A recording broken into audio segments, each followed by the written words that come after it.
Energy drives the planet. It also drives these three inventors. You'll meet a man who makes objects float in the air, a guy who levitates UFOs in his basement, and a self-made scientist who's battled the US government to bring his machine and cheap energy to the whole world. These are the new energy inventors, finding strange new ways to power the planet.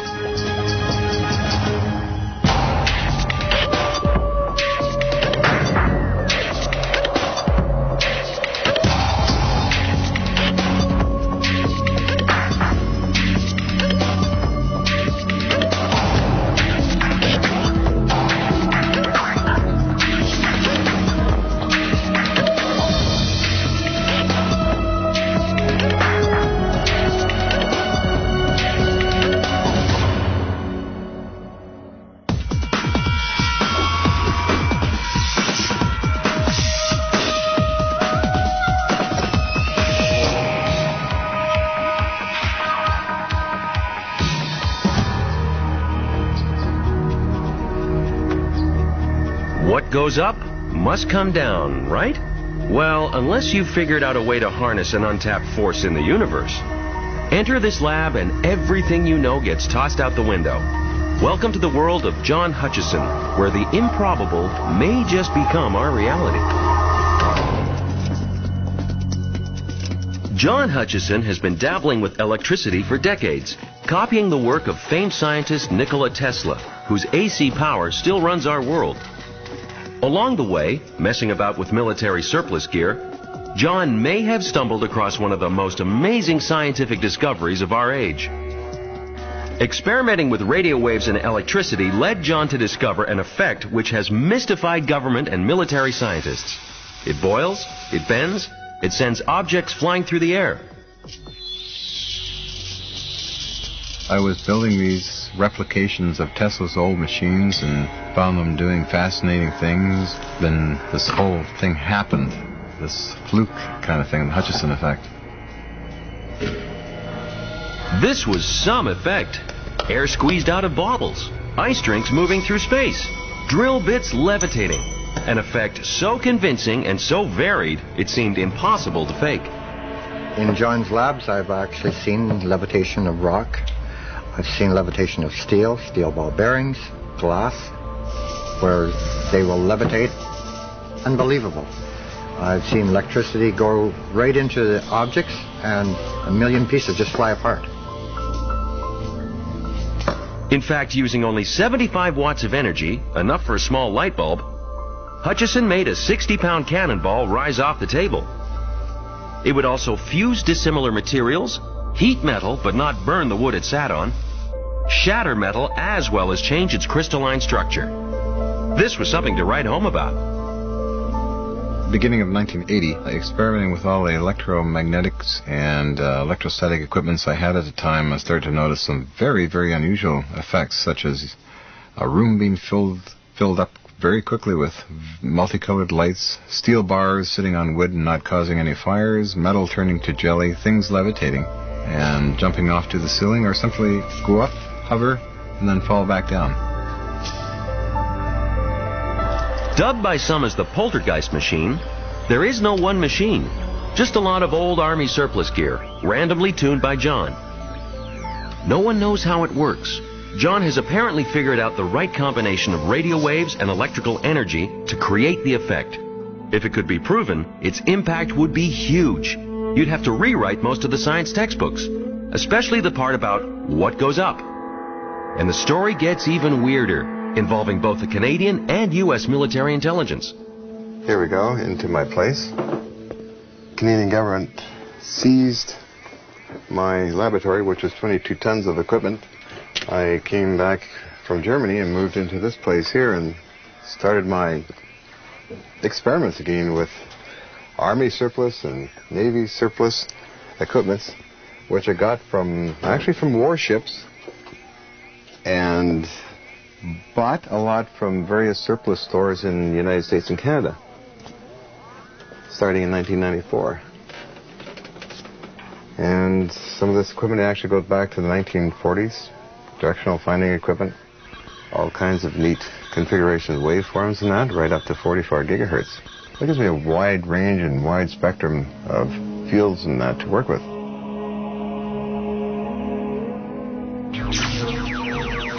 Of course, given the potential magnitude of an effect which can turn metal into jelly and levitate objects, it wasn't long before news leaked out.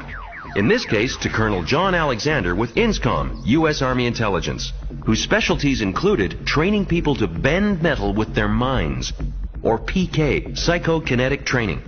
Well, they had an 8mm film, and it was purported to have been taken in Canada, and it showed various items that were levitating, falling, accelerating, the breadth of materials that seemed to be affected by whatever the effect was certainly interesting, because it wasn't just metal. It clearly wasn't just some big magnet or something like that. And it was sufficiently interesting that we said, want to learn more about that. So we agreed to fund him. Why was the Army so interested in John's effect? Well, look at all those objects going up instead of down. They knew a hot property when they saw it.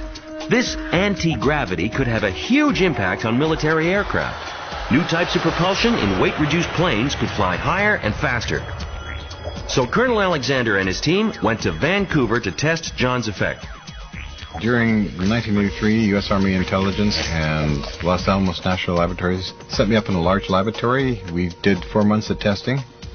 We had a team of 6 people from Army Intelligence and from Los Alamos, including myself, that came out for the demonstration. As usual, John revved up his machines to create his electronic force field to start the effect. Exactly what happened next is still debated by the various participants. And things started off very good, actually, because there was a whole battery of lights, fluorescent lights that lit up really bright and then exploded, and then incandescent lamps in this massive warehouse lit up. The effects that happened always happened when we were not present, and so cannot give any first-hand evidence. Time progressed in all these experiments. We get mirrors breaking apart, odd voltage things happening. But Colonel Alexander had given John some metal rods he used in his psychokinetic work to test the validity of people's metal-bending claims. These rods could only be bent through extreme measures, like heating them to thousands of degrees. Probably the most interesting was a molybdenum rod that I used in PK testing. And what had happened is he presented to me, it had a slight S-curve in the rod itself. We looked at it very carefully to see if it had been heated and gripped or something like that, and found no indication that it had. That suggested to us that there were effects that were going on. In the end, Bob, a skeptical Los Alamos investigator, deemed the tests inconclusive. And according to this letter from Los Alamos, all documents pertaining to the Hutchison tests were destroyed. According to Bob, the one man, things didn't work, and let's forget about it and classify it. While officially the tests were brushed aside, Colonel Alexander has kept an open mind. Even though nothing happened during our investigation when we were present, 5 of the 6 people present believed that it probably did happen. It just didn't happen, while we were there. But the fact remained that the U.S. intelligence services left, apparently having written the effect off. Then on the 24th of February 1990, something strange happened. John was out of the country when his lab was forcibly seized by the Canadian government. Despite a court order to return it, John never got his equipment back. When he tried to move his experiments to Germany, the authorities there refused him permission. Months later, John heard a rumor that his brainchild was not dead and buried, but was being studied by the American military. It was basically classified, and I've been hearing stories for years and feel now that they did get results and are replicating it at Lockheed Martin Skunk Works. Was it a rumor, or was the largest military power on the planet experimenting with the Hutchison effect?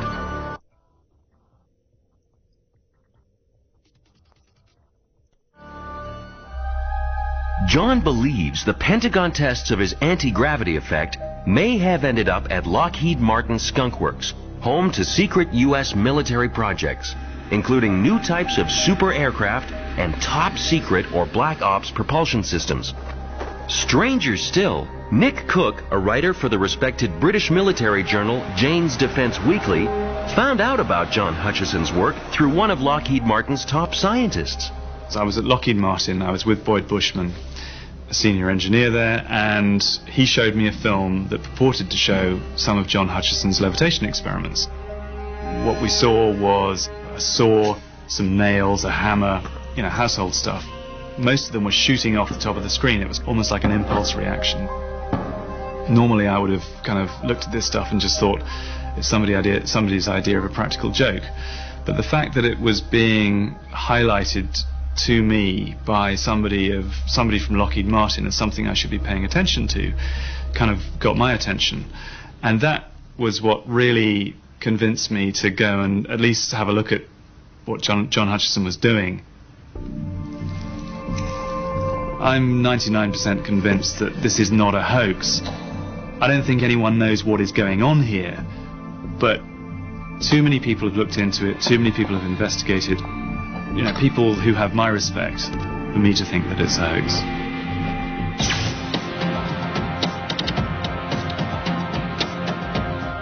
Eventually, Lockheed Martin would send their own team to conduct tests.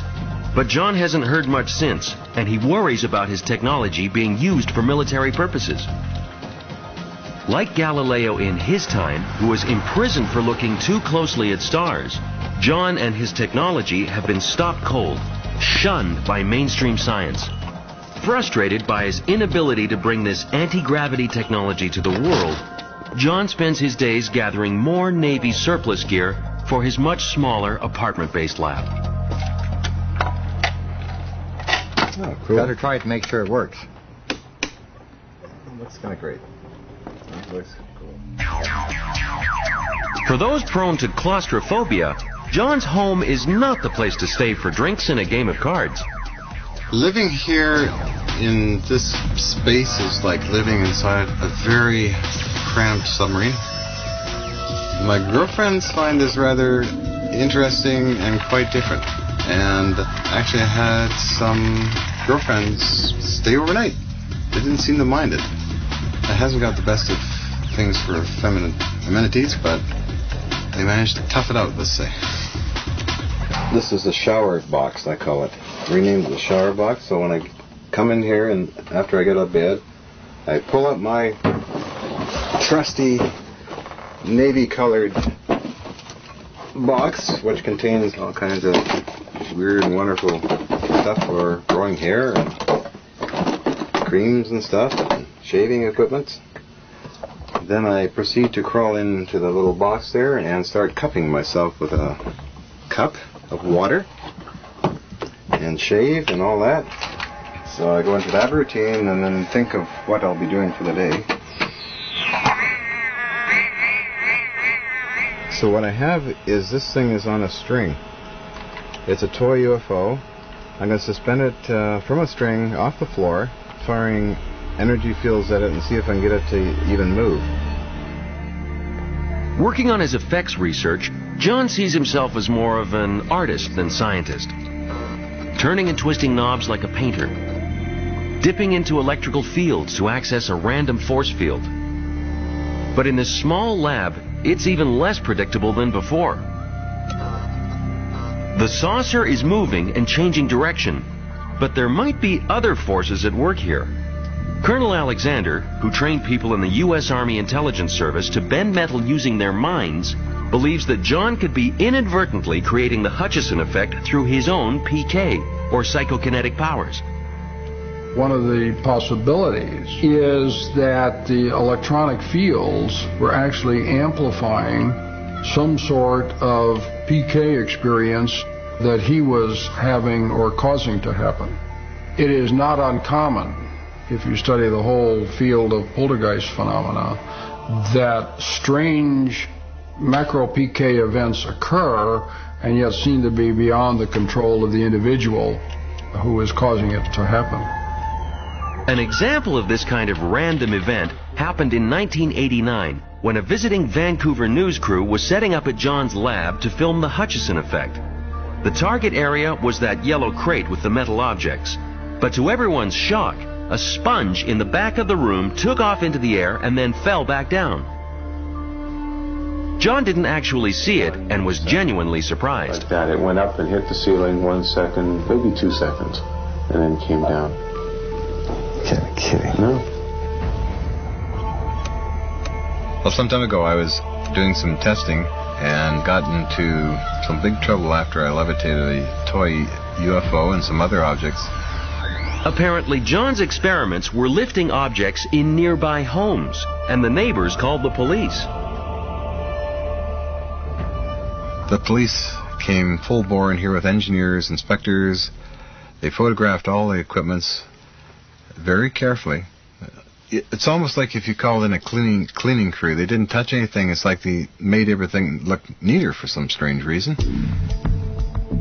It seems like someone in the shadows still cares what our hero is up to. Frustrated by authorities and lack of recognition, John has been spending time developing his new project, batteries that last forever, based on the somewhat bizarre zero-point energy theory.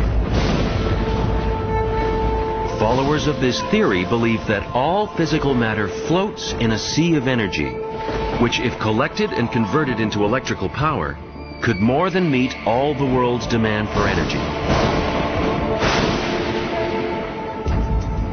I feel everything has a life force to it, because I tend to visualize that atoms are a whole universe, and when they're combining one atom to make millions, if not trillions of them, you have a piece of metal, perhaps. Every time you run your hand across a piece of metal, you're taking off several million atoms at a time. To demonstrate how energy is everywhere, John uses rocks from his neighborhood and in 2 hours makes a zero-point battery strong enough to power a pen light. I make sure it bonds. Almost 1/2 electron volt. This is better than a conventional battery, simply because it never runs down. So with these things, they could last approximately as long as minerals last, up to maybe 1,000 years, unknown. Realizing his batteries could help solve the world's energy crisis, the Japanese have embraced John and funded him to build his bigger crystal-based models. I got orders from Japan and sponsorship for me to make more of them. So the money would come through into my bank account, and indeed I made units that are actually in Hiroshima City. While various zero-point energy devices were funded by the Japanese, so far none have taken off on a mass scale. John Hutchison is probably the very visual proponent of the whole kind of zero-point energy movement. Zero-point energy devices could revolutionize the planet. If you can build a zero-point energy reactor about the size of your microwave oven, put it in the back of your house somewhere, you run your house. You don't need to, you run all its electricity needs. You don't need to pull anything off the national grid. Well, if you put that into the third world, you're going to revolutionize the third world. That is as much a threat to some people as it is a benefit. And as far as the Hutchison effect goes, I'm rather disturbed that the U.S. government and aerospace corporations has it. The concerns of it being used for an evil force by the military-industrial complex disturbs me quite a bit. I like to see it used for the helping of nature, because there's so much pollution going on with nature. Mankind tends to want to fight each other all the time with wars, whereas Mother Nature rolls on with great energy and power. If we don't take charge of our environment and nature and try and clean up the mess we laid behind us, basically what happens is that she'll close us down, causing global warming to happen a lot faster, causing all kinds of disturbing things that make us sick and ill. It's absolutely essential for the world and survival of the world that we get off petrochemicals. Failure to do so, it really threatens our national survival. What I like about John is that he doesn't compromise. He doesn't compromise his appearance. He doesn't compromise his lifestyle. What he does is pretty unconventional. So, good on him. I'm all for that, and I wouldn't want him to change. He's fine just the way he is. Whether building batteries or levitating objects, John Hutchison is an eccentric enigma. Of course, virtually no mainstream scientists take John or his invention seriously. But then only a little over 100 years ago, people believed it was impossible to send a radio wave across the Atlantic. Now just imagine if this backyard scientist really has discovered a primal force of nature that could transform our world. I am only taken seriously by the military scientists. The academic scientists really don't know what to make of me. Well, to say a lot of other people too don't know what to make of me. I'm just a different person, and I'm kind of happy with myself. I don't want to try and change myself.